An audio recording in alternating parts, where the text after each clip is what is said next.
Normalisation des relations de coopération entre le Niger et le Nigeria, pour quelle implication géopolitique et même géostratégique? Le ministre nigérien des Affaires étrangères et de la coopération, voire des Nigériens à l'extérieur, Bakary Yao Sangare, a reçu le 12 mars l'ambassadeur du Nigeria à Niamey, Mohamed Sani Ousmane. Cette rencontre, qui intervient 2 mois après le retrait officiel des pays de l'AES de la CEDEAO, s'inscrit dans un climat diplomatique récemment marqué justement par des tensions entre Niamey et Abuja, parlant justement des questions de sécurité. Mais que vous inspire justement cette normalisation en vue entre Abuja et Niamey? Nous tenterons de cerner les contours de cette rencontre, mais surtout les enjeux, notamment au niveau de la sécurisation des frontières, même au niveau politique, connaissant bien évidemment le positionnement du Nigeria vis-à-vis du Niger. Et puis nous reviendrons sur une déclaration forte, celle du président de la Guinée-Bissau, alors que les langues se levaient sur le départ précipité d'une mission de la CEDEAO de Bissau dépêchée dans le but de trouver un consensus autour d'un calendrier électoral. Le président de la Guinée-Bissau, le général Umaro Sissoko Embalo, a apporté des précisions à ce sujet. Ce que l'on peut retenir du numéro 1 bissau-guinéen est que la CEDEAO n'est pas au-dessus des États, rappelant que la souveraineté de son pays n'est pas négociable. Le président Embalo accuse la commission de la CEDEAO d'être constituée d'activistes. Le président bissau-guinéen l'a fait savoir lors d'une interview exclusive accordée à For You Media Africa. Nous reviendrons bien sûr sur cette sortie largement partagée sur les réseaux sociaux. Vous l'avez vécu également en direct et en exclusivité sur les antennes For You Media Africa mardi dernier. Quels sont les principaux enseignements qu'il faudrait tirer de cette sortie du général Umaro Sissoko Embalo hier en tant qu'ancien président en exercice de la CEDEAO? Cette sortie peut-elle d'une façon ou d'une autre faire bouger les lignes? Voilà, mesdames, messieurs, les principales interrogations que nous mettons sur la table de cette émission du Point sur l'actualité, édition du 13 mars 2025. Bonsoir à vous et installez-vous confortablement.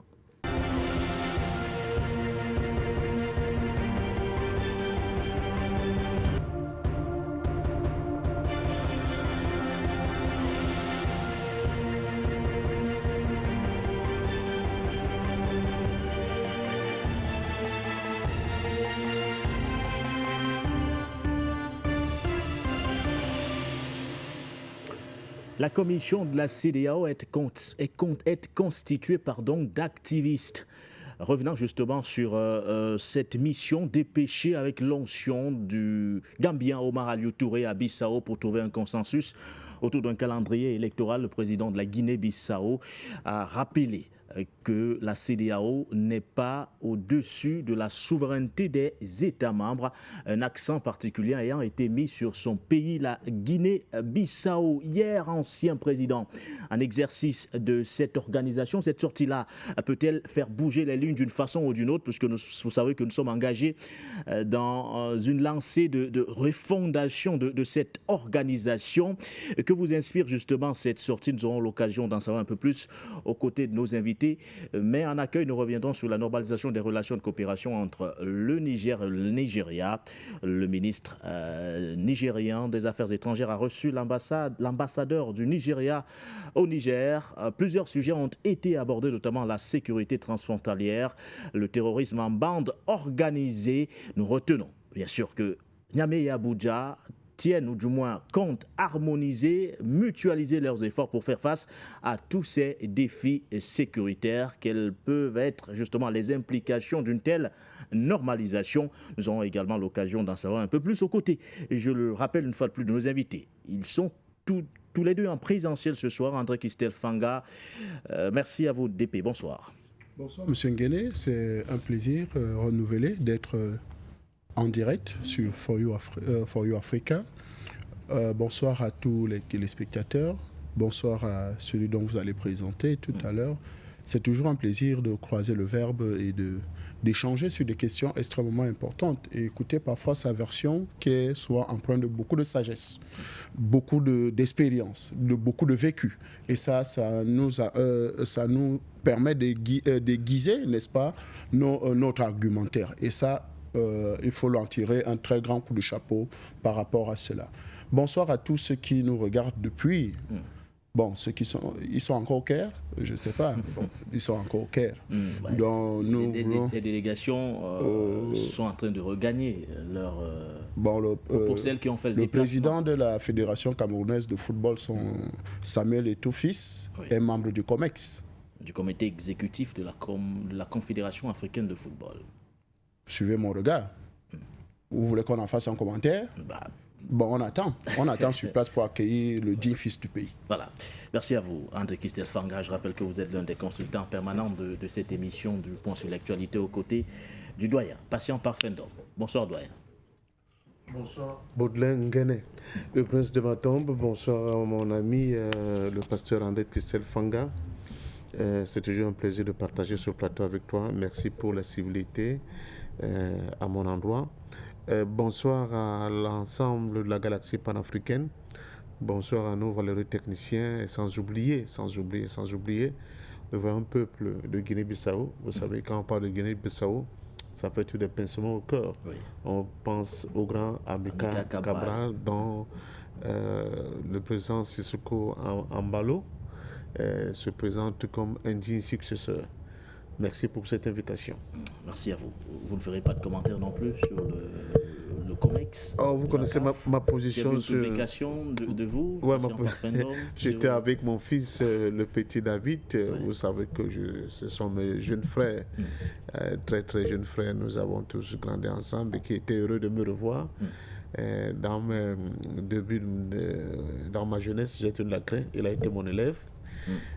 Donc, au-delà de ça, de la famille, sa maman et sa tante et sœur avec qui j'ai une relation particulière parce que c'est ma famille, c'était quand même des moments un peu heureux après toute la bataille que Fanga a livrée contre des gens qui ne voulaient pas de Samuel Eto'o-Fils. Je crois que c'est un aboutissement heureux que Samuel Eto'o-Fils non seulement est demain président de la FECAFOOT, mais en plus il a été élu membre de ce comité exécutif de la CAF. C'est une très bonne chose pour le football en général, pour le football camerounais en particulier, mais aussi pour la famille des footballeurs, vraiment de manière... parce que de temps en temps, il faut arrêter de dire ils n'ont rien dans la tête, il n'y a que leurs pieds qui tournent. Il faut leur confier des responsabilités, même au niveau de cette instance fêtière du football au niveau de notre continent. Donc, félicitations au président Samuel Eto'o-Fils, Saman, même Mumbai. Bon, comme ça, tu me diras comment ça s'est passé. Félicitations à toi. J'imagine que vous devez également être peut-être rassurés, messieurs, ce n'était pas prévu à l'ordre du jour, mais de savoir qu'aujourd'hui, on annonce des négociations le 18 mars prochain entre la RDC et le M23, Patient Parfendom. L'annonce a été faite par la médiation congolaise. Des négociations, on connaît votre position par rapport à cette démarche. Vous êtes l'un des rares à avoir initié, ou du moins réclamé, exigé pratiquement des autorités congolaises qu'elles engagent justement ce dialogue avec le M23 parce que vous avez estimé que la résolution de cette crise-là passera par le dialogue. Oui. Je crois que la voix de la raison se fait entendre et s'impose de manière méthodique, tout doucement, pianissimo, comme disent les Italiens, parce que de toute façon, il n'y avait pas d'issue. Cette guerre, ce conflit n'a pas d'issue militaire. Il faut qu'on négocie, ça préserve des vies, ça peut marquer une pause, ça peut permettre aux organisations qui s'occupent des victimes des conflits de rentrer à l'œuvre, parce que quand il y a un conflit, on voit beaucoup plus de morts. On ne voit pas ce qui est les drames qu'il y a en back-office, les blessés, les déplacés de guerre, les femmes violées, les enfants qui n'ont plus de parents, etc. etc. C'est une véritable catastrophe, la guerre. Donc moi, je serai toujours partisan de ceux qui disent s'il y a une possibilité entre dialoguer et faire la guerre, j'irai toujours dans le camp de ceux qui veulent dialoguer. Et je pense que, contrairement à ce que les gens peuvent penser, cette position du président Tshisekedi n'est pas du tout une faiblesse. C'est tout simplement la prise en compte d'une réalité, du rapport de force qui actuellement, mais surtout de sa responsabilité en tant que chef d'État pour que le sang ne continue pas de couler. Bon, maintenant, les faucons vont en guerre qui voulaient absolument en découdre avec Kagame. J'ai écouté sur d'autres plateaux que ces gens dont viennent nous encenser, nous donner des leçons aussi. J'ai dit que à eux aussi qu'ils savent lire dans la boule de cristal. Je crois que cette fois-ci, ça leur a échappé. Nous souhaitons, nous espérons tout simplement cette fois-ci que vraiment cette négociation angolaise va aboutir à une résolution heureuse de ce conflit, parce que comme je le dis, au-delà de tout ce qu'on peut penser, c'est d'abord un conflit congolo-congolais, mais c'est aussi un conflit sous-régional. Aucun de nos États ne pourra s'en sortir seul. Il faut qu'on commence à nous projeter dans une vision sur le plan sous-régional global, holistique des problèmes, pour que justement on puisse trouver des solutions qui tiendront sur le temps. Donc félicitations au président Tshisekedi qui à mon sens a fait preuve de courage, au M23 qui sera enfin sur la table de négociation, qui comprennent qu'au-delà de tout, c'est d'abord la paix et les vies que nous voulons à la fois sécuriser et sauver dans cette région de notre continent. On a le cœur brisé chaque fois qu'on entend qu'il y a des morts au niveau du Congo. Et félicitations à l'ensemble du peuple congolais. Preuve de courage et pas de faiblesse. Vous faites bien de le rappeler, parce que les autorités congolaises étaient restées sur leur position, c'est de ne pas négocier. Maintenant qu'elles ont décidé justement d'aller sur la table de négociation, cela prouve que voilà, elles font preuve de courage, et tout dépendra de ce qu'on mettra justement dans ces négociations. Parce que certains craignent tout de même, André Kistelfanga, que la République démocratique du Congo ne soit balkanisée. Je rappelle tout simplement que la SADC s'est réunie aujourd'hui, ce jeudi 13 mars 2025, et a décidé justement de mettre fin à sa mission militaire dans l'Est de la République démocratique du Congo. L'annonce a été faite par voie d'un communiqué publié à l'issue justement de ce sommet extraordinaire. La décision intervient quelques jours avant justement ces négociations de paix du côté de l'Angola entre les principales parties prenantes. Au fond de la mission de la SADC, on peut déjà se dire que c'est un indicateur fort de ce qui nous attend le 18 mars prochain du côté de Luanda en Angola. André Kistelfanga, qu'est-ce qu'il faudra mettre dans ces négociations face au M23? Est-ce que le M23 va arrêter sa progression, ses tueries, ses criminalités? Parce que malgré des décisions avant ça, des cessez-le-feu, de ceci et de cela, le M23 continue d'avancer avec l'armée congolaise, rwandaise. Je pense qu'aujourd'hui, vous connaissez ma position par rapport à cette situation. La RDC ne résoudra ce problème que quand elle va muscler le jeu. C'est-à-dire quand elle aura les moyens de se défendre correctement et véritablement. Parce que aussi longtemps que la RDC ne se fera pas, ne se donnera pas les moyens nécessaires pour se défendre face aux agresseurs de tous bords. Parce que les agresseurs, aujourd'hui nous voyons le M23.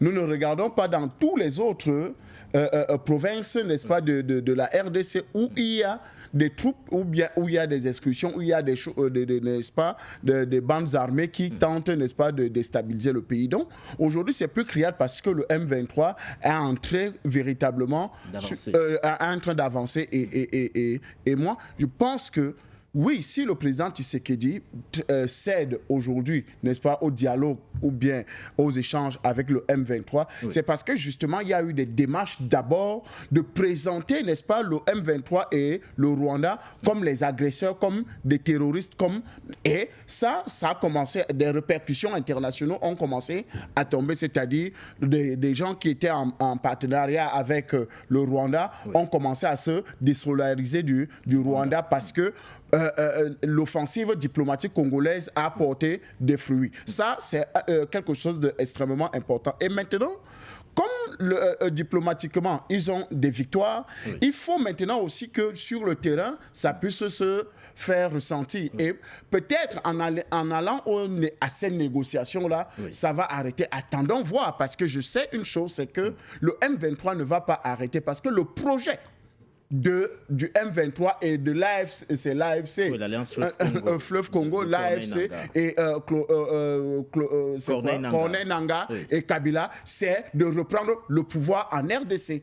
C'est simplement, c'est leur projet. Le projet, c'est que nous voulons reprendre le projet parce qu'eux, ils ont pris le pouvoir par les armes, par des moyens, n'est-ce pas, anormaux. Et maintenant, c'est le projet. Comme ils n'arrivent pas de manière constitutionnelle à reprendre le pouvoir, il faut absolument faire la guerre à Tshisekedi. Parce que l'objectif, ce n'est pas seulement, n'est-ce pas, de gagner le Nord Kivu ou bien le Sud Kivu, mais c'est de prendre la capitale, aussi de prendre le pouvoir entier. Et ça, je pense que le président Tshisekedi est très bien informé et très au courant qu'il faut absolument, n'est-ce pas, muscler le jeu au-delà, n'est-ce pas, des négociations avec le M23 et maintenant s'occuper du M23 intérieur, du M23 qui travaille, n'est-ce pas, pour déstabiliser les institutions, pour déstabiliser le Congo de l'intérieur et qui habite avec tous les moyens nécessaires. Donc, M. Tshisekedi a du pain sur la planche, en dehors de ces négociations-là, qu'il veille à ce qu'il puisse mettre de l'ordre, n'est-ce pas,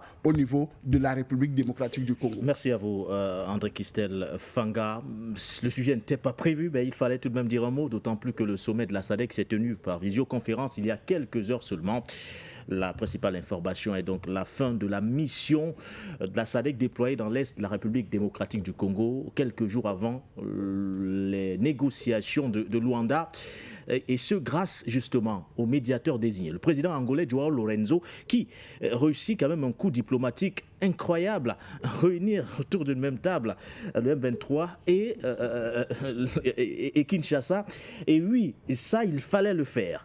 Et justement, je pense que ça ravit plus d'un aujourd'hui. C'est ce que nous souhaitons d'ailleurs. Nous souhaitons que l'Est de la République démocratique du Congo soit totalement pacifié, stabilisé et pour le bien-être du peuple congolais.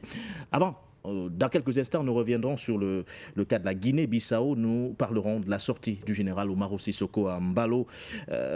Mais je voudrais qu'on dise également un mot sur cette visite du côté, ou du moins sur l'audience qu'a accordée le ministre nigérian des Affaires étrangères, Yao Bakari Sangaré, à l'ambassadeur de la République fédérale du Nigeria au Niger, son Excellence Mohamed Sadi Ousmane, au cœur de leurs échanges.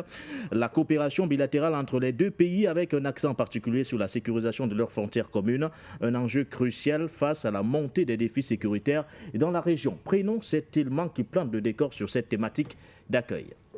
Serait-on en train de tendre vers un apaisement des relations diplomatiques entre Niamey et Abuja? La question se pose au moment où, moins de 2 mois après le retrait officiel des pays de l'Alliance des États du Sahel, AES, de la Communauté économique des États de l'Afrique de l'Ouest, CEDEAO, et au lendemain d'une mission diplomatique ghanéenne visant à rapprocher l'AES de l'institution régionale, Niamey et Abuja tentent de renouer le contact. En effet, mercredi, le ministre nigérian des Affaires étrangères, de la coopération et des Nigériens à l'extérieur, Bakary Yao Sangaré, a reçu en audience l'ambassadeur du Nigeria à Niamey, Mohamed Sani Ousmane. Ceci dans un climat diplomatique encore marqué par des tensions entre Niamey et Abuja, notamment sur les questions de sécurité transfrontalière. Il est à souligner que les échanges entre les deux parties ont porté sur la coopération bilatérale avec mise en relief sur la lutte contre la criminalité et le terrorisme. Les deux parties ont échangé sur le nouveau dispositif de contrôle frontalier mis en place par le Nigeria, lequel suscite des préoccupations du côté nigérien. Dès lors, le Nigeria et le Niger ont convenu de l'importance d'une concertation sur l'utilisation de ce dispositif tout en réaffirmant la nécessité d'une collaboration accrue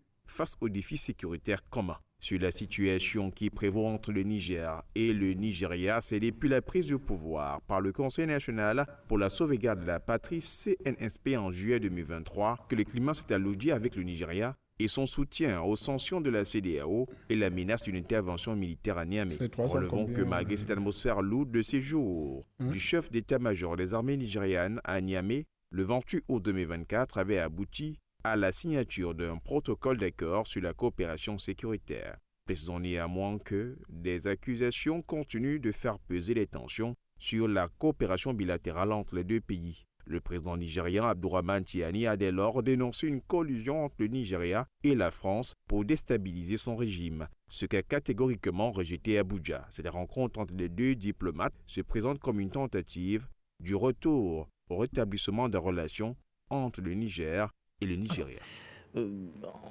on va se servir de la chute de cet élément de Noura pour le premier tour de table sur cette question. Voyez-vous également un pas de plus vers la normalisation des relations entre les deux pays, André Kistel Fanga, au regard justement de tous les signaux positifs qui ont tout de même été envoyés ces derniers mois? Du côté du Nigeria, on n'a plus cette attitude de va-t-en-guerre du pays qui soutient les décisions illégales, illégitimes, voire inhumaines de la CEDEAO vis-à-vis du Niger. Vous l'avez déjà dit, je pense qu'aujourd'hui, c'est le ciel noir qui devait tomber, n'est-ce pas, sur Niamey, est en train de s'éclaircir. Et je pense que c'est une très bonne chose. C'est une très bonne chose parce que je pense qu'aujourd'hui, nous, les Africains, nous devons apprendre à nous parler. Oui. À nous parler et à voir comment faire, n'est-ce pas, des concessions par rapport à certains sujets ou parfois à certaines choses. Et aujourd'hui, je pense que, et c'est ça le rôle de la diplomatie. Le rôle de la diplomatie, c'est justement les capacités, n'est-ce pas, à négocier, à prendre des positions, n'est-ce pas, qui permettent, n'est-ce pas, d'apaiser, n'est-ce pas, les tensions entre les différents États. Et aujourd'hui, nous voyons que les deux États, qui sont deux États frères, qui sont deux États voisins, qui sont deux États partenaires, qui sont deux États qui partagent beaucoup de choses ensemble, puissent maintenant commencer à dialoguer et à voir comment est-ce possible les relations peuvent s'améliorer et, davantage. Je pense qu'aujourd'hui, c'est le but le plus recherché. Oui. Et surtout, c'est pour ça qu'il est très important de rester dans une position en fait, quand vous négociez en position de faiblesse, vous êtes dominé. En fait, on vous donne le pion. Mais aujourd'hui, le Niger, dans sa posture, a prouvé que c'est un État souverain, qui a des postures, qui a des projets, une vision de garder sa souveraineté, de marcher selon les règles, n'est-ce pas, établies par les Nigériens. Et donc, face aux agresseurs, face aux pays, qu'ils soient aussi puissants comme le Nigeria, alors on peut tenir tête, on peut dire non, ça ne marche pas comme ça. Il faut que nous arrivions à normaliser ou bien à échanger dans ce domaine. Et là, je pense que ça augure des lendemains meilleurs et surtout rester dans cette position de leadership, n'est-ce pas, du Niger, qui est dans cette posture-là de dire que mais on n'irait jamais dans ces négociations-là comme des poules mouillées. Nous irons dans les négociations étant, n'est-ce pas, un pays souverain qui a ses droits et qui peut les défendre à tout moment. Et si ça ne va pas, on rompt ces relations-là et on se cherche ailleurs. Et voilà les résultats aujourd'hui. Voilà. Alors, au cœur des échanges patient parfum d'homme, il y a justement ces menaces transfrontalières qui préoccupent les parties prenantes. On parle bien sûr d'Abuja et de Niamey. Il y a le terrorisme, il y a la criminalité organisée, le trafic illicite, entre autres, qui ont été évoqués durant, bien sûr, cet entretien. Comment inscrire cette dynamique à long terme, cette dynamique d'apaisement aujourd'hui à long terme, patient parfum d'homme? Ça doit être le challenge que les deux diplomates doivent tenter de relever avec ce début de round-up, je l'espère, de négociations, de discussions diplomatiques qu'il y aura entre les deux parties. Il est important que le Niger et le Nigeria se parlent. Il est important que le Niger et le Nigeria coopèrent. Il est important que les échanges à la fois économiques, culturels, sociaux entre les deux pays se renforcent. Oui. Le Niger ne pourra pas aboutir très facilement, c'est-à-dire arriver à opérer des transformations juste au niveau de son pays, si du côté du Nigeria, il n'y a pas cette collaboration. Ça va être compliqué d'ailleurs. Vous avez écouté les autorités nigériennes dire à un moment donné que le Nigeria était en complicité avec la France pour les embêter. Donc il faut qu'il y ait vraiment une détente diplomatique, mais surtout une coopération très très affinée et affichée et affirmée entre ces deux pays pour être sûr que vraiment les lendemains seront meilleurs en termes de coopération pour les deux pays. Parce que, mais comment arriver à cette coopération affirmée? Parce qu'il y a ces accusations qui ont été portées, accusations fondées d'ailleurs, du général de brigade Abdourahmane Tiani. L'information du côté nigérian a été démentie, mais dans la foulée, on ne cesse de multiplier ces signaux d'apaisement, patient parfum d'homme. Il ne faut quand même pas les prendre à la légère, ces accusations de Niamey, de tentatives de déstabilisation. Le rôle de la diplomatie, c'est cela. C'est-à-dire, c'est de coudre ce qui a été décousu. La confiance n'existait plus entre le Niger et le Nigeria. Oui. Il faut rebâtir cette confiance. Et pour rebâtir cette confiance, il faut tenir à la fois un langage de vérité, mais aussi un langage, tout à l'heure, André Christel a employé ce mot, de compromis. De compromis.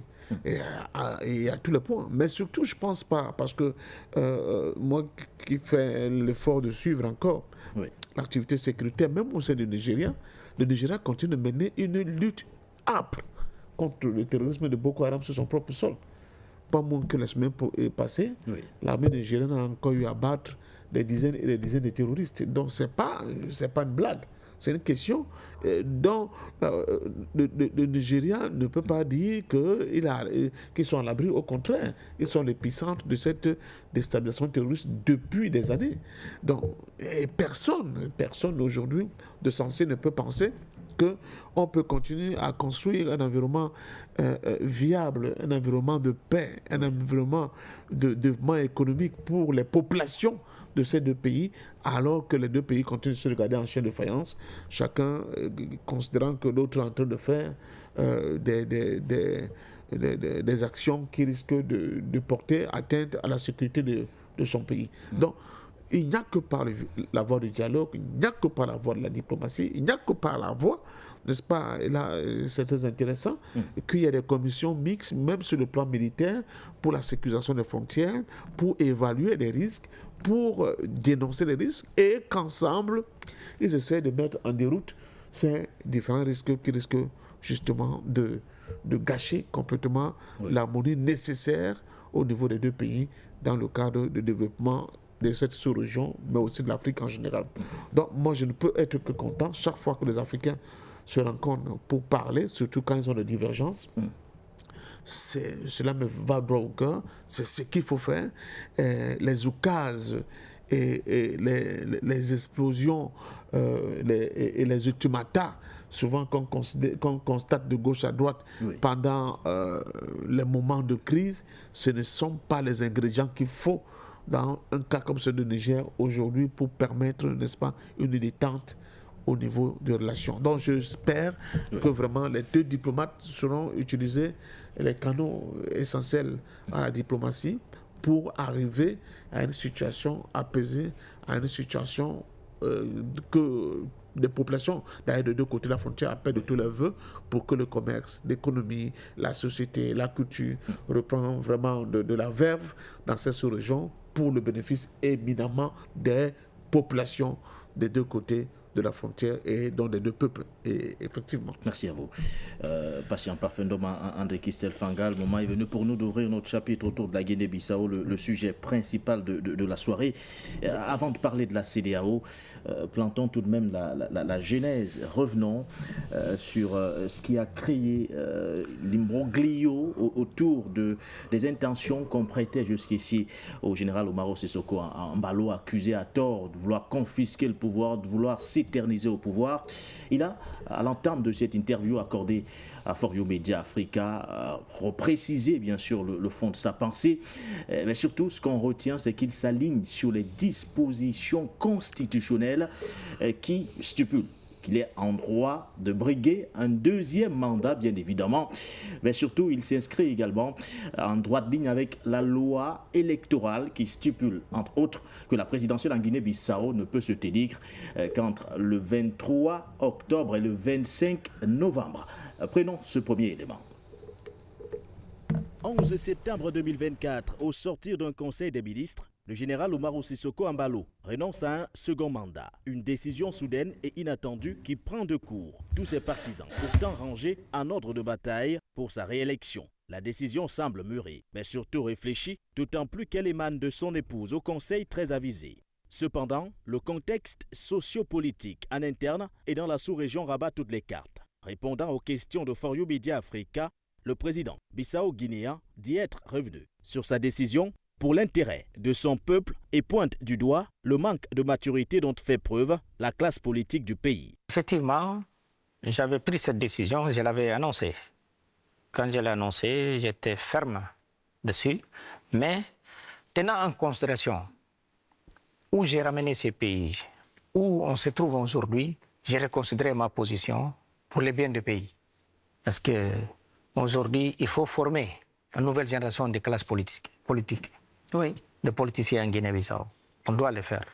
Donc, en faisant juste un mandat et partir, je pense que j'aurais trahi mes propos et mon pays. Vous pensez que ceux qui sont là actuellement ne sont pas un modèle? Vous Non. parlez de formation de... Je pense que vous savez que quand j'ai pris les fonctions de président de la République, 3 choses que j'ai fait qui sont très importantes. On a fini avec un État qui était quasiment par terre et on s'est parlé qu'ici des communautés internationales. Mais moi, je pense que je me disais de mes propos, quand j'ai regardé derrière, je trouve que, ah non, ils ne sont pas en mesure de diriger ces pays-là. Et ces pays, on doit d'abord patienter et créer une nouvelle classe politique. Créer une nouvelle classe politique, une étape décisive, voire incontournable pour un pays qui aspire à une stabilité durable. Le général Umaro Sissoco Embaló en est conscient et c'est à cœur ouvert qu'il le martèle une fois de plus. La Guinée-Bissau sort de loin, de très loin, et il est inimaginable d'essuyer d'un revers de la main les acquis qui l'ont réintégré dans le concert des nations. Parce que surtout les choses qu'on a fait en Guinée-Bissau à l'époque, tout le monde parlait d'un État en panne, une république en panne, un pays en panne. Mais là, on a ramené la Guinée-Bissau en concert des nations. Aujourd'hui, on a dit que non, pas de petits États, il n'y a que des États. On peut être des petits pays, mais pas des petits États. Difficile de voir un président dégager une telle assurance à l'approche d'une échéance électorale. Il faut s'appeler Umaro El Mokhtar Sissoco Embaló, avec à votre actif un bilan des plus élogieux. Accusé à tort de vouloir s'éterniser au pouvoir par certains leaders politiques instrumentalisés, le président bissau-guinéen renvoie tous ses détracteurs consulter les dispositions constitutionnelles et la loi électorale qui stipulent qu'en année électorale, la présidentielle doit se tenir entre le 23 octobre et le 25 novembre. Là, on va rappeler les élections au 23 novembre, parce qu'il y a la Constitution et les lois électorales. Tu ne peux pas sortir de ce cadre. Même si tu prêtes le serment 1er janvier, ça termine ton mandat, mais les élections seront dans cette période. Parce que c'est la loi, c'est dans notre loi et dans la Constitution de la République de Guinée-Bissau. Voilà. Et ce n'était pas mon cas. Moi, j'ai gagné les élections avec une contestation. Donc, les cours suprêmes qui fait la veste des cours constitutionnels avaient prolongé les ressources, les recours constants. Est-ce qu'il a décalé en fait? Décalé jusqu'à 4 septembre. C'est là-bas qu'ils sont tranchés. Et à partir de cela, même les partis contraires m'avaient demandé d'aller prêter les serments. J'ai dit jamais, je n'aurais pas fait ça, je suis déjà là. C'est bon, on commence, on tourne la page. Ils m'avaient demandé d'aller prêter les serments. J'ai dit, mais ça ne va pas, non, non. Parce qu'il avait perdu, il m'a félicité. Et puisque personne n'est au-dessus de la loi, le président bissau-guinéen dit avoir pris la pleine mesure des responsabilités qui sont les siennes, conscient que son pays ne peut être laissé entre les mains de quelques politicards dont le seul dessein est d'hypothéquer l'avenir de tout un peuple. Voilà ce qu'il fallait donc savoir autour de cette sortie. Il fallait justement que le président bissau-guinéen recadre les choses et surtout les situe dans leur contexte. Parce qu'on entendait tout du contexte bissau-guinéen. Mais revenons justement sur ce qui fait l'objet de notre thématique de la soirée, cette mission dépêchée du côté de Bissau avec pour principale mission de trouver un consensus autour d'un calendrier électoral. Le président Embaló l'a assumé. il a ordonné, entre autres, l'expulsion de cette mission qui a été déployée sans consentement préalable des autorités bissau-guinéennes. Il est allé très loin, évoquant d'ailleurs certains points. Je vais le laisser, on va l'écouter une fois de plus. Et juste derrière, nous aurons l'occasion d'interroger également, ou du moins d'avoir les avis de nos invités sur la sortie du président bissau-guinéen. Moi, je pense que c'était une mission qui a commis une grande erreur. Tu ne peux pas avoir un feu de route et sortir de ce feu de route. C'est comme une voiture. Quand tu sors d'un voie, tu vas cogner. Mais Guinée-Bissau, ce n'est pas un pays. Nous sommes un pays souverain. Et la commission de la CEDEAO, ce n'est pas souverain. C'est nous, les États, qui prenons la décision. Donc Guinée-Bissau, c'est un pays souverain. Mais le CEDEAO n'est pas souverain. Et alors cette commission, qui a décidé d'envoyer cette mission en Guinée-Bissau? Nous, pendant notre sommet, on a décidé, et moi-même j'ai donné mon accord, d'envoyer une mission en Guinée-Bissau pour venir voir qu'est-ce qui se passe. C'est normal. Moi, j'étais président en exercice. Donc, et cette mission est venue. J'ai accepté, mais sur une condition, en respectant la loi et la constitution de Guinée-Bissau, qui est au-dessus de la CEDEAO. Ils n'ont pas fait ça, donc je les ai renvoyés. Et c'est ça, pour vous, la violation justement de la feuille de route, c'était l'élément essentiel? Absolument. Et ils sont partis loin. Ils n'étaient pas mandatés pour ça. D'accord. Et aujourd'hui, Monsieur le Président, on a vu quand même une CEDEAO qui a sanctionné certains États qui ne respectaient pas plus ou moins, eux, leur façon, peut-être leur vision ou leurs recommandations. Est-ce que vous ne craignez pas des représailles ou une pression de la CEDEAO? Moi? Oui, Monsieur le Président. Ah non. Contre la Guinée-Bissau, bien sûr. Non, ça, c'est pas possible. C'est pas possible, même c'est pas envisageable. Et ce n'est même pas sur la table pour discuter cela. Et moi, qu'est-ce que j'ai fait? Je l'ai fait en tenant en considération les principes même de la CEDEAO. Guinée-Bissau, c'est parmi les membres fondateurs de la CEDEAO. Et nous, la CEDEAO, c'est nous. Ce n'est pas des petits fonctionnaires qui vont venir dicter qu'est-ce qu'on doit faire. Non, non, ça, jamais. Avec moi, ce n'est pas possible. Et puis, ce n'est pas la première fois que les gens ont expulsé une mission de la CEDEAO, ou même une mission des Nations Unies. Parce que les pays sont souverains. Les Nations Unies, ce n'est pas une institution souveraine. C'est les États qui décident. Donc, tout ce qu'on fait, on le décide en collège. Voilà. La souveraineté, ce n'est pas un vain mot pour vous? Absolument. Pour moi, on ne se badine pas avec la souveraineté d'un pays. Mais qu'est-ce qui explique donc, Monsieur le Président, vous l'avez dit, ce sont les chefs d'État qui décident, mais il y a une commission effectivement de la commission, c'est nous qui les mandate. Oui, mais justement... C'est la conférence des chefs d'État et de gouvernement qui mandate la commission. Et ce n'est pas à l'inverse. Non. C'est pas à l'inverse. Alors, premier commentaire, messieurs, autour de cette sortie. Vous l'avez écouté. Pour situer nos téléspectateurs, il le reconnaît. La mission a été déployée avec sa propre bénédiction. Mais le problème survient au moment où la feuille de route consacrée à cet effet a été violée. C'est à ce niveau que le général Umaro Sissoko Embalo, d'ailleurs, exprime son mécontentement de voir une mission de la CEDEAO arriver de cette façon, estimant d'ailleurs qu'elle voulait trouver un consensus avec tous les acteurs politiques afin de définir une feuille de route pour les élections futures. André Christelle Fanga. Monsieur Nguéné, j'ai très bien suivi le président Sissoko Embalo et je pense que il faut vous féliciter pour ce travail bien mené, n'est-ce pas, For You Africa, pour ce travail bien mené et qui a permis au président de la République, n'est-ce pas, d'exprimer un chef d'État africain, de s'exprimer de manière ouverte. Et mais surtout de clarifier sa position, oui, parce qu'on a tout entendu. Mais bien sûr, parce que ça c'est des avancées africaines qu'il faut saluer. Et surtout avec des médias comme le vôtre, qui permettent, n'est-ce pas, à certains de donner leur position de manière claire. Ça, on peut dire une interview à bâton rompu. C'est-à-dire, il n'y a pas de tabou, il n'y a pas de cachet, il n'y a pas de... Quand vous regardez, vous sentez que ce n'est pas arrangé de façon que non, on dit ceci, on ne dit pas ceci. Le président est allé au fond de sa pensée. Au fond, n'est-ce pas, même des questions qu'il ne fallait même pas poser ont été posées. Vous voyez un peu, parce que quand vous mettez le chef de l'État dans une posture, par exemple, que c'est lui-même qui a signé cette mission de la CEDEAO, mais que des gens prennent l'engagement de changer l'ordre, n'est-ce pas, la feuille de route de cette mission-là. Et qu'aujourd'hui, le président qui est membre, n'est-ce pas, qui était le président en exercice de la CEDEAO, maintenant est dans sa posture de président de la République de Guinée-Bissau, alors intervient en disant, mais non, vous n'avez pas respecté le cahier des charges, donc on stoppe la mission, vous repartez chez vous. Donc je pense que c'est une interview véritablement claire et qui permet de voir le plan, le projet, n'est-ce pas, de certains fonctionnaires, comme il a même lui-même les appelé, les petits fonctionnaires de la CEDEAO, qui pensent qu'ils sont parfois au-dessus des États. Et je pense qu'il faut le rappeler quotidiennement, la CEDEAO est une organisation, n'est-ce pas, où les États ont décidé d'être ensemble, membres. Elle n'est pas au-dessus des États.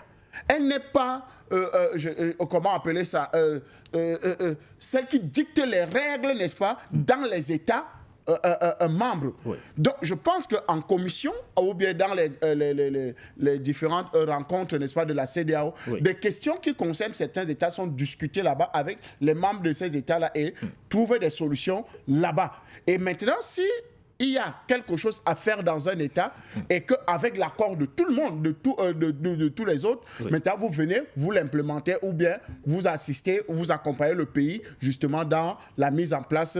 Mais nous constatons que ces derniers temps, ou bien, bon, c'est pas aujourd'hui, hein, depuis des décennies, depuis la création de la CEDEAO, moi j'appelle ça une succursale de l'Union européenne, ça a toujours été, n'est-ce pas, des décisions contre les pays africains, contre les Africains et contre les peuples. Parce que vous ne pouvez pas prendre des décisions qui ne permettent pas l'épanouissement, n'est-ce pas, d'un pays comme la Guinée-Bissau. Vous décidez, par exemple, de choisir un calendrier électoral dans un pays souverain. Vous décidez de réunir tous les membres, que ce soit de l'opposition, société civile et tout le reste là. La consultation avait déjà commencé. Donc, vous voyez que vous outrepassez, n'est-ce pas, vos missions qui ont été définies dès le départ. Comment ne pas vous stopper net en vous disant que, mais monsieur, vous n'êtes pas le supérieur de l'État Bissau-guinéen. Je pense qu'aujourd'hui, au-dessus de cet État, vous êtes là parce qu'on vous a invité, on vous a donné une permission. Il y a eu une feuille de route établie pour justement entrer dans ce territoire-là. Et donc, il faut respecter les règles établies. Et donc, le président Sissoko Embalo aujourd'hui, dans cette interview-là, véritablement dévoile et démontre à la face du monde que les choses ne sont pas les mêmes. Parce qu'on a vu dans d'autres pays les missions onusiennes être chassées, les missions de certaines organisations ne pas être reçues parce qu'ils ne respectaient pas le cahier de charges ou bien ne respectaient pas la souveraineté d'un État. Et donc, ce n'est que normal qu'on se retrouve dans ce genre de situation aujourd'hui, que cette mission de la CEDEAO puisse être écartée. Voilà. Alors, patient parfum d'homme, faut-il donner raison au général Umaro Sissoko Embalo lorsqu'il estime qu'en violant la feuille de route qui avait été approuvée d'un commun accord par les chefs d'État membres de la CEDEAO, la commission chapeautée justement par le Gambien Omar Ali Touré a failli plonger la Guinée-Bissau dans une profonde crise politique? Oui, c'est quand même quelque chose de très embêtant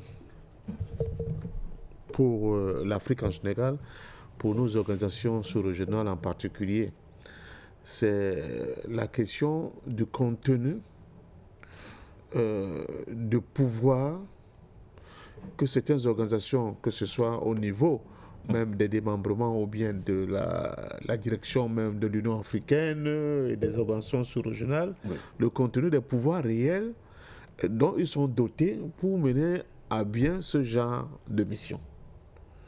Parce que là, vous voyez qu'il y a rapidement une dissonance entre le fait que le président Sissoko Embalo dit « mais j'ai été signataire, j'ai donné mon accord pour qu'une pareille mission puisse se déployer dans mon pays ».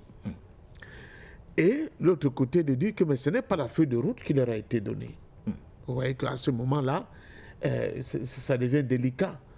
Donc il y a une question de pertinence à mettre à l'actif de ces organisations et de ces missions-là en général, mais aussi une question de savoir avoir, avec beaucoup de tact, conduire ce type de mission. Vous ne venez pas dans un pays parce que vous êtes chargé d'une mission, quel qu'en soit le type de mission, et vous venez, vous commencez à dire, bon, on met tout à plat, vous venez ici, telle organisation vient ici, tel parti politique vient ici, dites-moi ce que... Non, ce ne sont pas des juges.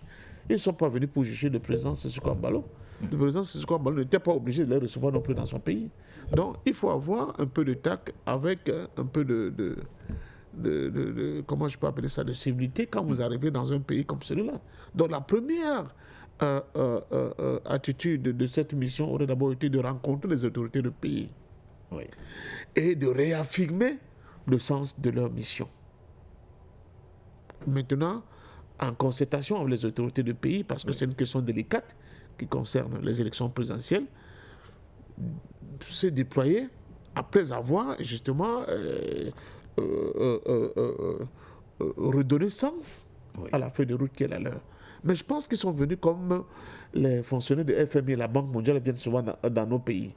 Ils viennent, ils vont dans les ministères, et ils s'en foutent de l'État, ils barricadent les ministres, ils commencent à donner les injonctions, vous devez faire ceci, vous devez faire cela, vous devez faire cela, et on voit ce à quoi cela aboutit souvent.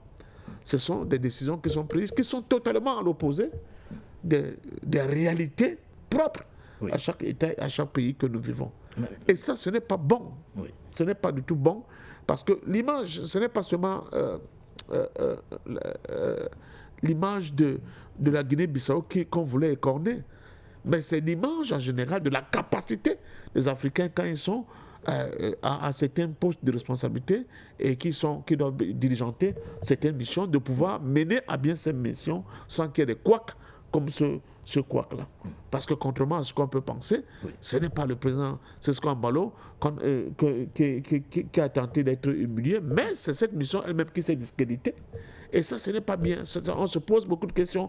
À quoi servent ces fonctionnaires? Ont-ils le sens même de la répartie quand ils vont dans ces missions? Est-ce qu'en réalité, ils ne sont pas manipulés par d'autres forces pour justement jeter de l'huile au feu en tentant de ne pas respecter un certain code éthique quand ils se déplacent dans ces différents pays-là pour que les choses n'aillent pas dans tous les sens. Je rappelle quand même que dans d'autres pays, ces missions ne sont même pas du tout acceptées. Mais peut-être avant, parce qu'en parfum d'homme, d'interroger même l'intégrité de ceux qui composent ces missions, est-ce que le problème n'est-il pas ailleurs? Interroger le fond même, revoir, redéfinir les missions premières de la CEDEAO. On a déjà du mal à expliquer comment une organisation créée avec pour vocation de faciliter l'intégration des économies de la sous-région, a pu se transformer en une organisation de gestion des crises politiques. Est-ce que ce n'est pas le moment, justement, pour que cette CEDEAO-là prenne conscience qu'il faudrait peut-être à la base redéfinir les missions qui sont les siennes, prioritairement? Oui, mais vous connaissez mon franc-parler dans cette situation. Il ne faut quand même pas être plus royaliste que le roi. Le président Sissoko Embaló vous a dit que c'est lui-même, il est même pratiquement l'auteur. Il a été consentant pour que cette mission ne vienne pas parler d'économie, mais vienne parler de comment on peut, dans un cadre apaisé, permettre l'organisation de prochaines élections. Donc, il était consentant. Ils ne sont pas venus pour parler de l'économie de la Guinée-Bissau. Donc, lui-même, il était, n'est-ce pas, parmi les signataires de cet ordre de mission, donc à la manœuvre.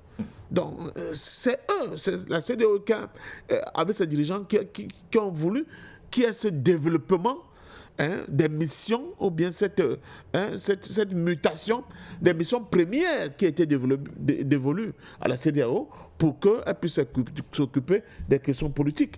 Donc, je suis désolé, je ne peux pas être royaliste plus que le roi. C'est eux, n'est-ce pas, d'assumer cette évolution avec les difficultés et les malentendus que ces différentes évolutions peuvent comporter. Donc, moi, je crois que là, le débat ne se pose pas à ce niveau-là. Les dirigeants de la CEDEAO pertinemment, quand ils sont dans la CEDEAO, que cette organisation-là n'est pas seulement, ne s'est plus uniquement limitée au volet économique. Oui. Ils ont franchi le cap en allant s'installer aussi dans la sphère politique, avec les conséquences que nous connaissons quand il y a des dissonances comme ce qui s'est passé au niveau de la Guinée-Bissau. C'est pour cela que moi je me suis appesanti sur la qualité des hommes qui doivent composer ces missions-là et sur l'attitude qu'ils doivent avoir vis-à-vis des États, parce que, évidemment, ces États ne sont pas... et là, ce n'est pas un débat, c'est un État qui est souverain, et il est libre d'adhérer à une organisation ou pas. Il est libre, et c'est ça même le sens de sa souveraineté. Il ne faut pas l'oublier. Ce n'est pas parce que nous sommes dans une organisation que les décisions de cette organisation-là auront un caractère supranational sur la légalité et la légitimité de votre propre pays. Donc, malheureusement, une fois de plus, au-delà de ce qui s'est passé pour la Guinée-Bissau, c'est l'Afrique tout entière qui ne sont pas du tout grandis par ce type de comportement de la part de ces missions et de ces initiatives qui demanderaient à être revues et que vraiment que des points soient mis de manière ferme sur les activités, les actions et des missions qui leur sont dévolues. Voilà. Dans quelques instants, nous reviendrons sur la position du général Oumaro El Mokhtar Sissoko Embalo vis-à-vis de l'AES. Mais quel est le poids de cette sortie, André Kistel Fanga? Le président Embalo, c'est tout de même un ancien président en exercice. C'est lui qui occupait ce fauteuil avant l'arrivée du Nigérian Bola Ahmed Tinubu. On a l'impression que le dire aujourd'hui, le dire ouvertement, dans une interview de ce genre, peut éventuellement faire bouger les lignes tout de même.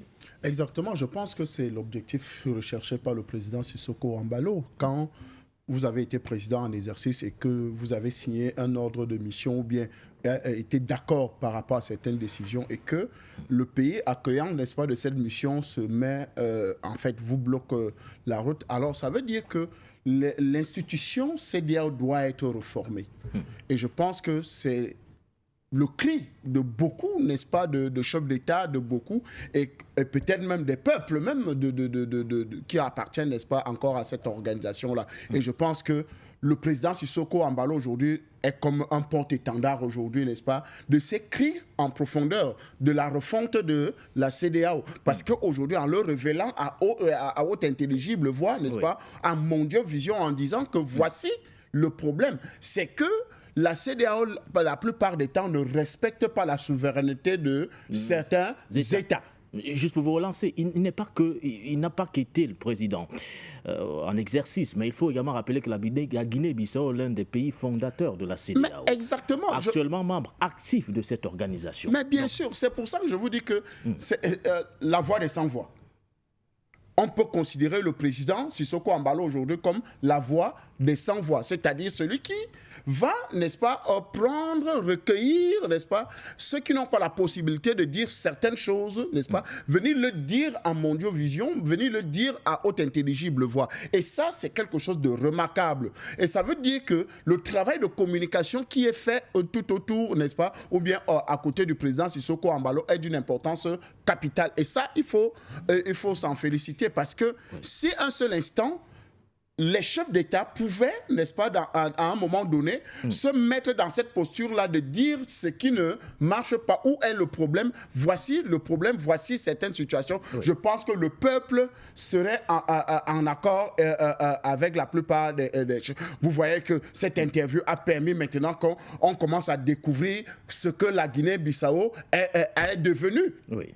Par rapport au travail du général président Sissoko Embalo. Vous voyez qu'aujourd'hui, on connaît que c'est un pays qui était longtemps dans l'instabilité, aujourd'hui qui a retrouvé sa stabilité, qui est devenu un pays extrêmement important, n'est-ce pas, dans le concert des nations aujourd'hui. Qui aujourd'hui, n'est-ce pas, on parle, n'est-ce pas, on voit l'offensive même internationale du président Sissoko Embalo. Le rayonnement diplomatique. Le rayonnement diplomatique, exactement, le rayonnement diplomatique de Sissoko Embalo. Vous le voyez, c'est quasiment une amitié avec le président Vladimir Poutine, où ces deux amis, vous voyez un peu, c'est quelque chose d'extrêmement important de voir ce genre d'image, de voir ces personnalités-là. Et au-delà du président Vladimir Poutine, d'autres chefs d'État aussi, il est reçu. Parce que vous comprenez que c'est quelqu'un qui veut véritablement bâtir quelque chose, qui veut léguer quelque chose à un héritage. Parce que dans l'interview, il dit par exemple, le problème de la Guinée-Bissau aujourd'hui, c'est qu'il n'y a pas de maturité politique, n'est-ce pas? Il n'y a pas encore des hommes assez matures politiquement pour préserver justement les acquis. Les acquis, oui. Préserver les acquis est quelque chose d'extrêmement important. Parce que même si rien n'est fait, comme il y a les gens qui aiment voir toujours le verre à moitié vide, alors que parfois le verre est simplement à moitié plein. Donc, il faut toujours voir qu'il y a quelque chose qui a été fait et donc préserver cela pour que ceux qui pourront venir pourront bâtir là-dessus. Et ça, c'est d'une importance capitale. Donc, vous comprenez que vraiment, c'était une interview extrêmement importante. La voix des sans-voix a parlé. C'est quelqu'un qui... lui-même l'a dit, certes, ils ne sont pas un très grand pays en termes, mais ils sont un État. Et ça, il faut le comprendre. Quand il dit que c'est un État, ça veut dire que la souveraineté d'un État ne se marchande pas. La souveraineté d'un État ne se vend pas. La souveraineté d'un État ne s'accommode pas avec les petites intimidations, n'est-ce pas, des missions, même si elles viennent de la CEDEAO. Surtout que les missions sont bien définies. Et c'est eux-mêmes qui décident, n'est-ce pas, parce que étant membre fondateur, étant membre actif, étant président, il a été président en exercice. Vous voyez la triple responsabilité du président Sissoko Embalo et de son pays, n'est-ce pas, la Guinée-Bissau.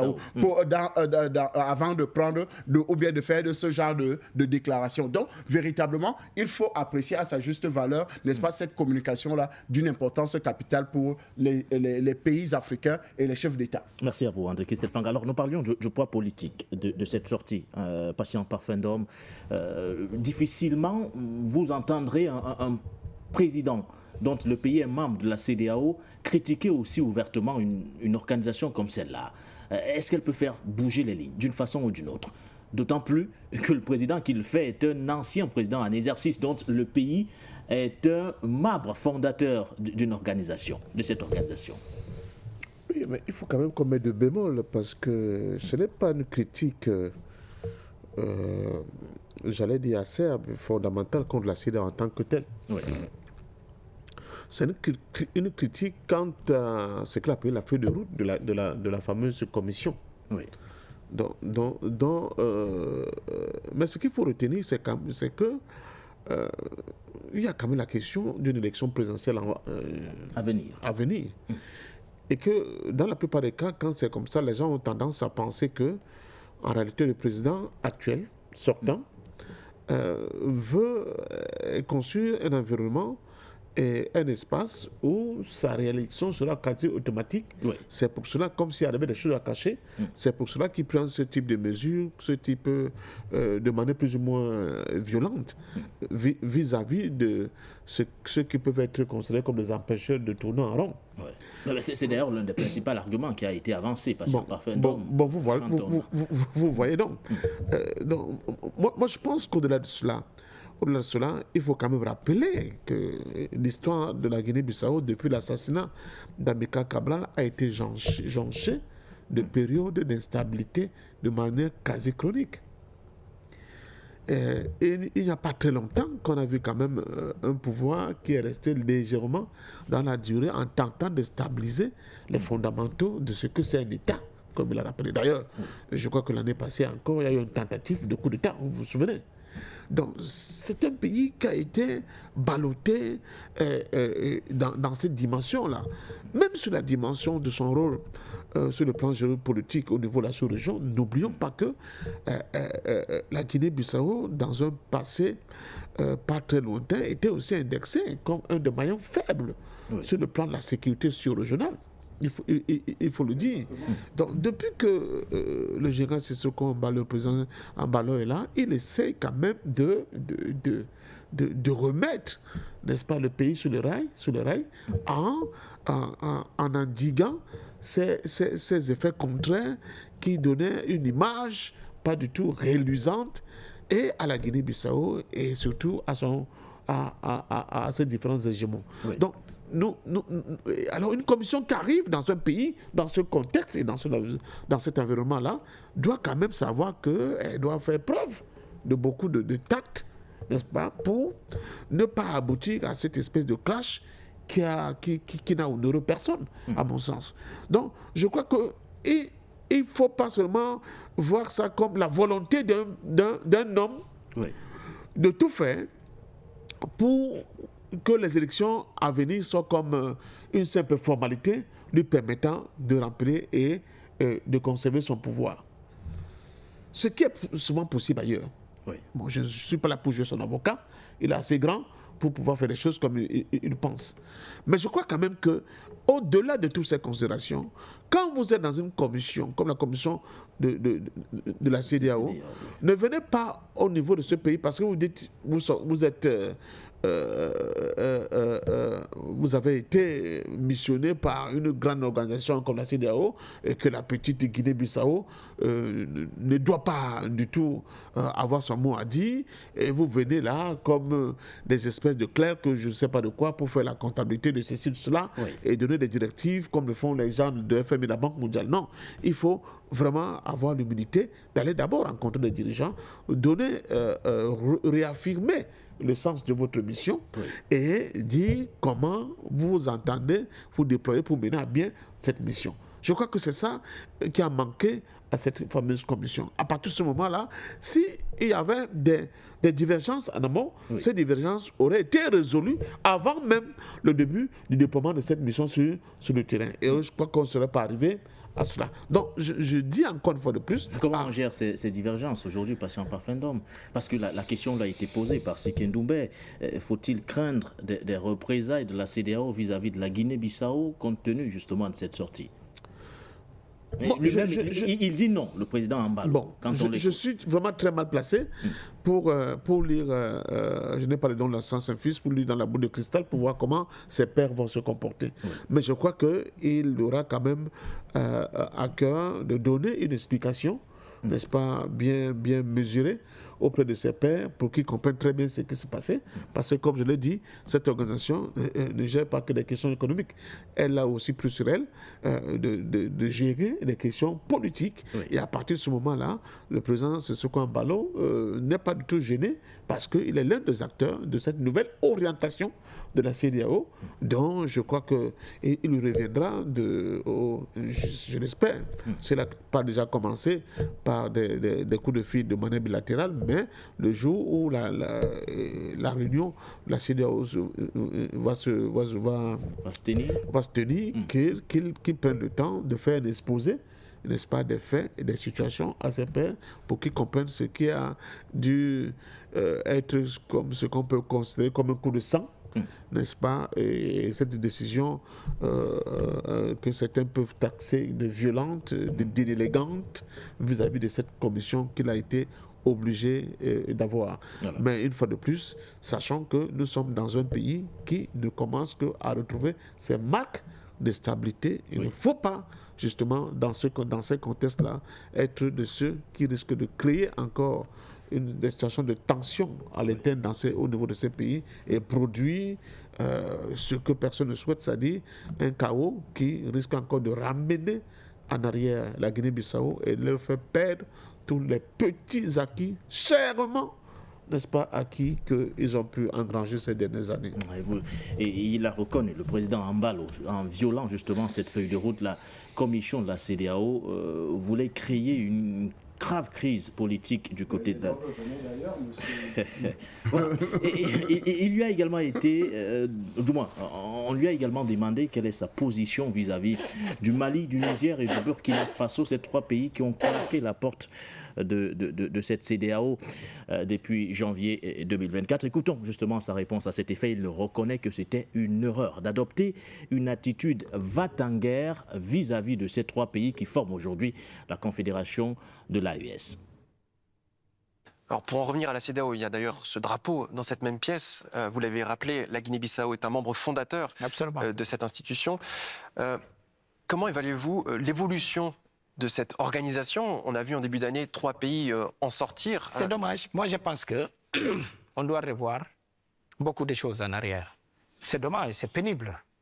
que Mali, un pays fondateur, Burkina, Niger, tous ces pays-là, c'est des pères fondateurs de la CEDEAO. Mais c'est dommage aujourd'hui qu'ils quittent l'organisation qui les appartient. C'est dommage, c'est regrettable. Mais bon, moi je ne peux pas parler de ces pays comme je vous dis. Je respecte la souveraineté de chaque pays. Et même au-delà de ces 3 pays, on sent une certaine défiance à travers l'Afrique occidentale envers cette institution. Oui, parce que je pense que les gens, des fois, ils n'ont pas le sens des limites. On doit connaître d'abord notre pouvoir, ça commence où et termine où. Si on a ce sens des limites, comme ça, on ne peut pas faire des... Vous pensez que les prérogatives de la CEDEAO n'ont pas été bien établies, peut-être? C'est une organisation qu'on doit calibrer. Mais on va les calibrer. Nous, les chefs d'État, on va les calibrer. On ne peut pas avoir des activistes au sein de la commission de la CEDEAO. Non, non. Ça, c'est inacceptable. Donc, il faut revoir, il faut reformer, refonder effectivement la CEDEAO. Exactement. On ne peut pas avoir des activistes au sein de la CEDEAO. Mais qui les nomme ce que vous considérez comme des activistes? Non, moi je sais qu'il y a beaucoup d'activistes au sein de la commission de la CEDEAO. Ça, c'est inacceptable. Non, CEDEAO, c'est une institution crédible.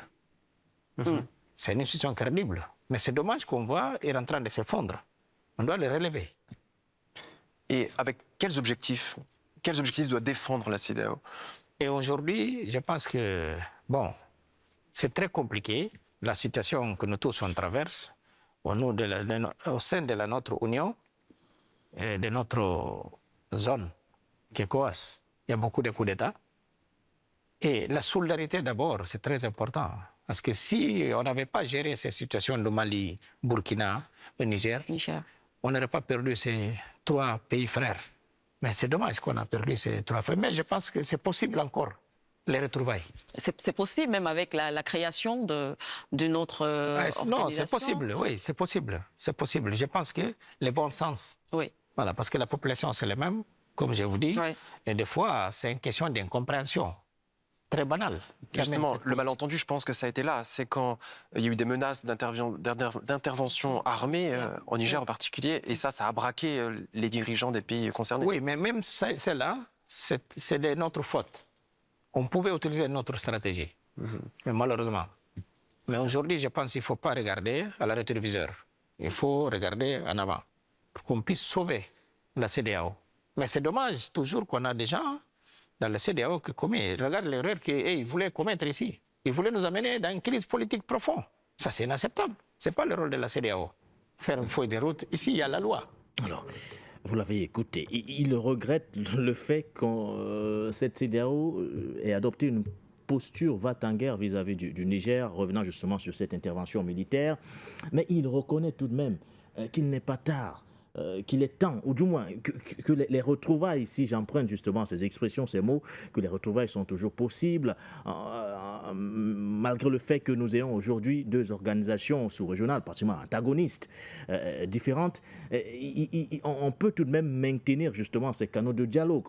C'est pourquoi on a pratiquement envie de donner raison aujourd'hui aux chefs d'État de l'AES qui ont dit vouloir ouvrir un dialogue et des pourparlers avec la CEDEAO, et ce pour les intérêts des peuples ouest-africains. André Kistel Fanga. Je pense que c'est un diagnostic posé aussi froid par un dirigeant assez important de la CEDEAO.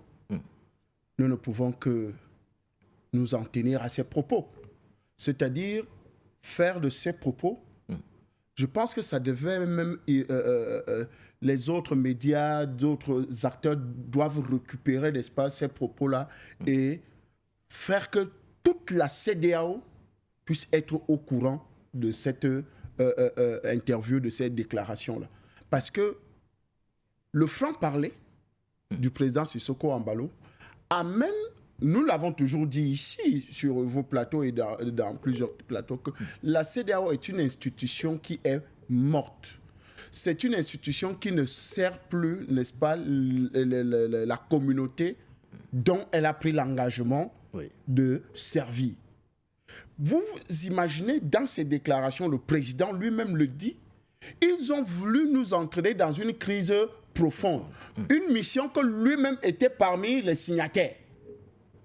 Ça veut dire qu'il y a des contre-ordres qui sont donnés à l'intérieur de la CEDEAO, qui ne sont pas les ordres donnés par les présidents, par les chefs d'État, les chefs de délégation et qui tout sont ça. implémentés par les activistes, comme il est qualifié. Exactement. Donc, vous voyez que ça veut dire qu'il y a des snipers cachés dans la CEDEAO qui sont là pour créer le désordre, qui sont là. La preuve en est, les décisions, par exemple, pour attaquer le Niger.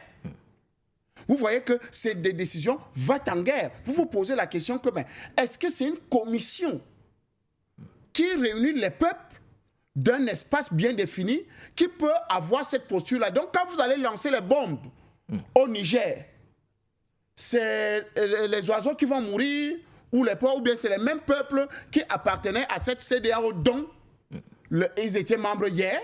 Je pense qu'aujourd'hui... Mais là, il dit que c'était une erreur et qu'on pouvait adopter une autre stratégie. Ça, je dis bien, et c'est parce que quand vous le suivez, vous sentez que sa voix, par exemple, était peut-être minoritaire. La voix du président Sissoko Ambalo peut-être était minoritaire. Même étant président en exercice. Bien sûr. Même étant président en exercice, sa voix était minoritaire parce que des organisations comme celle-là ne dépendent pas souvent véritablement de votre communauté. Vous savez que l'Union africaine, par exemple, c'est une succursale de l'Union européenne parce qu'elle est financée à près de 70%. Donc, vous voyez que la plupart des fonctionnaires attendent leur salaire de l'Union européenne et non de l'Union africaine. Donc, ils attendent des financements venus de l'étranger. Donc, vous n'êtes qu'une organisation que de coquilles. Mais à l'intérieur, les vrais organisateurs, les vrais membres, c'est pour ça que vous voyez, il y avait une situation dans les banques centrales chez nous en Afrique où on disait souvent qu'il y a des Français ou bien qui décidaient de... Vous pouvez vous réunir, le comité directeur de la BEAC, de la BCAO, vous pouvez vous réunir. C'est les deux là qui prennent la décision finale. Donc, vous voyez que vous pouvez vous vanter d'être à la BEAC, d'être dans ces organisations-là, alors qu'en réalité, les décisions ne viennent pas de vous. La preuve en est, la posture que Macron avait adoptée par rapport au Mali, au Niger et au Burkina Faso, c'est cette position-là que la CEDEAO a adopté. Et donc, même s'il y avait des contre-voix, comme celle que nous entendons aujourd'hui, n'est-ce pas, la voix du président Sissoko Ambalo, ça veut dire qu'elle devait être minoritaire parce que le vrai donneur d'ordre n'est pas le président en exercice. Le vrai donneur d'ordre, ou bien le vrai, celui qui envoie en mission dans certains États, n'est pas véritablement cette commission, n'est-ce pas, qui décide de que, bon, on envoie une... mais ils viennent avec des contre-ordres qui viennent de Paris, de Washington et du reste. Donc, c'est véritablement regrettable qu'aujourd'hui, la CEDEAO n'ait pas pris la mesure, n'est-ce pas, de ce détachement de ces trois États-là. Et que aujourd'hui, on voit l'impact que ça crée. Et je pense que les retrouvailles sont possibles. Et c'est pour ça que les États prévoyants, comme le Mali, le Niger, dans la mise en place de l'AES, ont pensé au dialogue avec la CEDEAO, avec les pays membres. La preuve en est, vous voyez le Ghana. Le Ghana aujourd'hui, avec le nouveau chef d'État, il y a des relations de coopération qui sont en train d'être signées avec certains États, avec l'AES par exemple. Vous voyez qu'il y a plein de choses qui sont en train d'être faites avec plusieurs autres chefs d'État. Et je pense que le président Sissoko Ambalo n'est pas loin, par exemple, de décider que la Guinée-Bissau devienne membre de l'AES. Ça, au fur et à mesure... Nous n'en sommes pas encore là. Non, je dis, on n'est pas encore là, mais ne soyez pas surpris. C'est un scénario que vous écoutez, envisagez néanmoins. Non, j'envisage et j'encourage même cela. Vous y croyez et je pense que monsieur le président Sissoko Ambalo, il est temps que vous entrez, n'est-ce pas, vous retrouvez vos frères d'abord d'armes, n'est-ce pas, parce que le président Sissoko Ambalo est général. Voilà. Il y a le général Assimi Goïta, il y a le général Abdourahmane Tchani, il y a le général, le capitaine Ibrahim Traoré, qui sont... Donc, avec sa présence encore, avec un État comme la Guinée-Bissau, avec ces postures-là, je pense que ça va encore booster et peut-être ça pourra faire véritablement fondre cette CEDEAO et de comprendre que non, où on dissout complètement la CEDEAO et l'AES devient l'élément essentiel, n'est-ce pas, qui réunit cette communauté, parce qu'on pourra trouver un autre nom ou bien on pourra trouver une autre appellation pour qu'elle puisse grandir. Et je pense que Un acteur comme Sissoko Embalo, le président Sissoko Embalo, peut être un déclencheur de quelque chose encore d'assez important pour que les États de l'Afrique de l'Ouest puissent avancer d'un pouce. Merci à vous. Alors, nous allons sortir de l'émission avec vous, Patient Parfum d'Homme. On va peut-être pas parler de l'adhésion de la Guinée-Bissau à l'AES, bien que... Pourquoi pas, M. Nguéné? Peut-être pas déjà à l'ordre du jour, Le puisqu'il président ne l'a pas Sissoko mentionné. Embalo peut le faire. Ah, voilà. Alors, mais on tente tout de même de donner entièrement raison, Patient Parfum d'Homme, pour vous qui avez tout le temps milité pour que des passerelles de dialogue soient maintenues.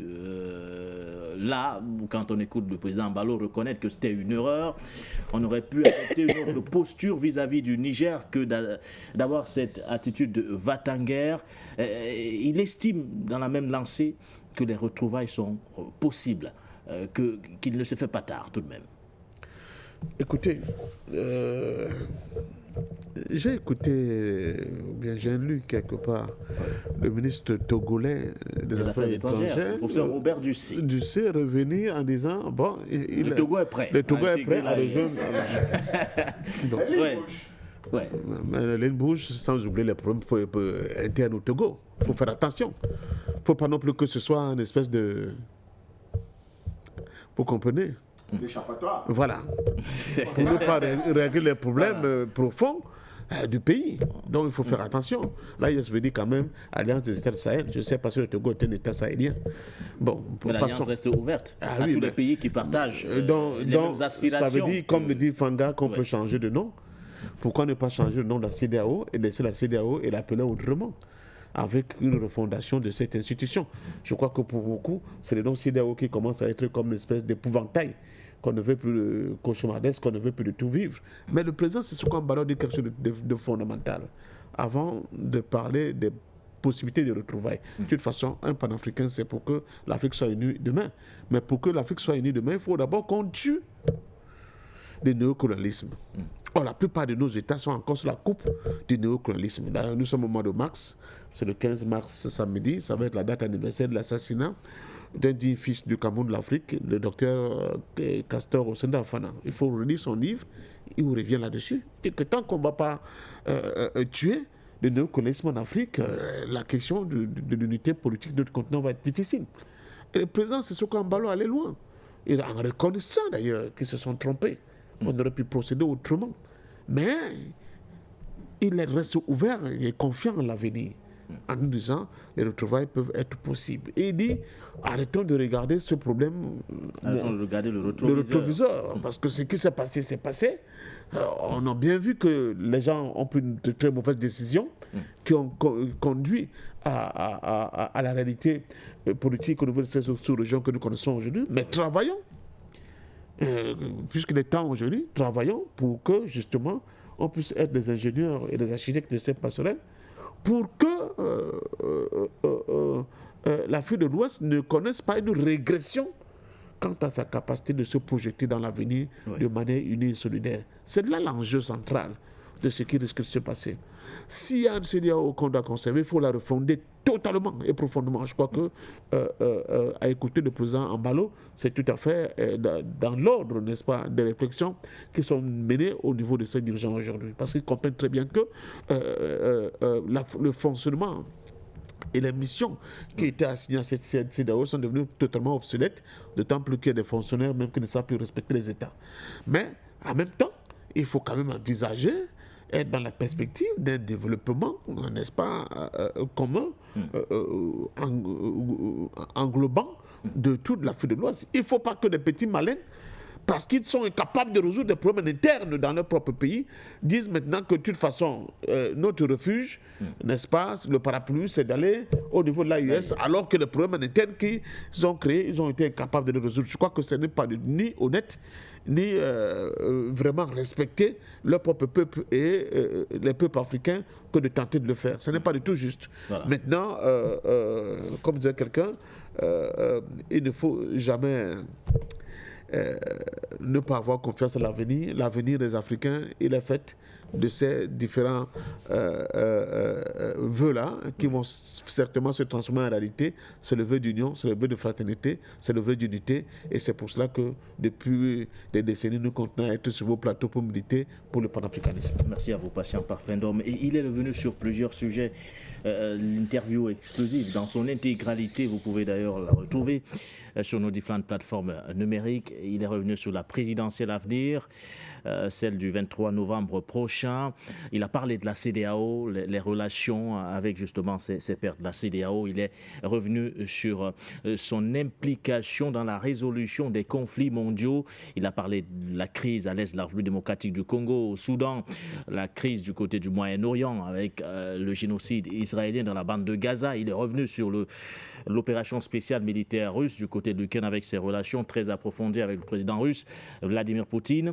Il a parlé du rayonnement diplomatique à l'international de la Guinée-Bissau. Bref, les sujets ne manquent pas. Vous pouvez retrouver d'ailleurs cette interview sur nos différentes plateformes numériques. Merci à vous, messieurs. Nous sommes arrivés au terme de cette émission. On n'a pas vu le temps passer. On ne pourra malheureusement pas prendre des téléspectateurs ce soir pour des petits soucis techniques, mais je pense que cela sera réglé très très rapidement. On se donne rendez-vous demain. Merci à vous, patients parfaits d'hommes. Merci au département digital à la réalisation. Merci surtout à nos nombreux téléspectateurs, téléauditeurs ou encore auditeurs. Portez-vous bien.